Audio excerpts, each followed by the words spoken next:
Customer call చేసి కింద cooling రావట్లేదని చెప్తే వచ్చాను. వచ్చి చూస్తే ఏంటంటే ఇక్కడ గ్యాస్ లీక్, కండెన్సర్కి జాయింట్ వస్తుంది. ఈ కంప్రెసర్కి డిశ్చార్జ్ పైప్కి ఈ కండెన్సర్కి ఒక జాయింట్ వస్తుంది. ఆ జాయింట్ దగ్గర ఏమైందంటే గ్యాస్ లీక్ అయిపోయింది. లీక్ చూడండి, ఇదంతా ఎట్లా లిక్విడ్ అంతా కారిపోయి చూడండి ఇదంతా. సో ఈ గ్యాస్ లీక్ వల్ల, గ్యాస్ తక్కువ ఉండడం వల్ల లో ప్రెషర్ అయిపోయి మిషన్ ఆడట్లేదు. చూడండి బబుల్స్ ఎలా వస్తున్నాయో కనిపిస్తుంది కదా. కాంటాక్టర్ని ఆ విధంగా ప్రెస్ చేసుకొని గ్యాస్ ఛార్జింగ్ చేయాలి. ఎందుకంటే లో ప్రెషర్లో ఉంది కాబట్టి కాంటాక్టర్ని ప్రెస్ చేసుకొని చూడండి, సిలిండర్ పెట్టా, గ్యాస్ రిలీజ్ చేశాను, ఛార్జింగ్ అవుతూ ఉంది. 50% ఛార్జింగ్ అయింది.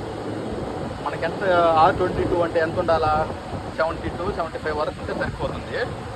సిలిండర్ బాగా కూల్ అయిపోయింది, చల్లగా అయిపోయింది.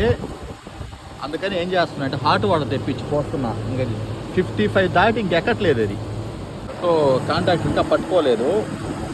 దానికి ఎంత అయితే లో ప్రెషర్ 50 కానీ దాటిందంటే ఆ కాంటాక్ట్ పట్టుకుంటుంది, తర్వాత వదిలేయచ్చు.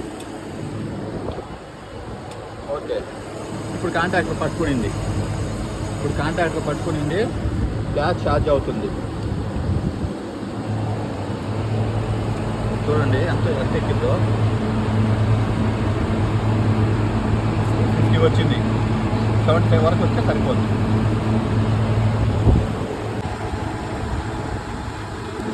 70 వరకు వచ్చేసింది. 70 వచ్చేసింది. రిటర్న్ కూలింగ్ కూడా చల్లగా బాగా వచ్చేసింది.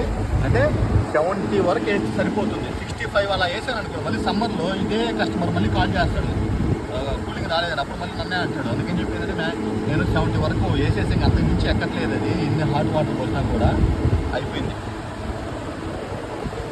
ఈ మిషను కూలెక్స్ సెంట్రల్ స్విఫ్ట్. ఇది ఇందులో ఏంటంటే ఓన్లీ కంప్రెసరు, కండెన్సర్ మోటార్ ఉంటుంది. కింద ఇండోర్లో వెపరేటరు, బ్లోయర్ మోటార్ ఉంటుంది. చూడండి ఇక్కడ ఇది చిన్నది. చూడండి అంతా బీచ్ ఎలా ఉందో. ఇవన్నీ బీచ్ రిసార్ట్స్. నేను వర్క్ చేసేది మొత్తం ఇలాంటివే. ఇది ఒక మిషన్, ఇక్కడ ఒక మిషన్, చూడండి అయిపోయింది. వచ్చిన వరకు అయిపోయింది.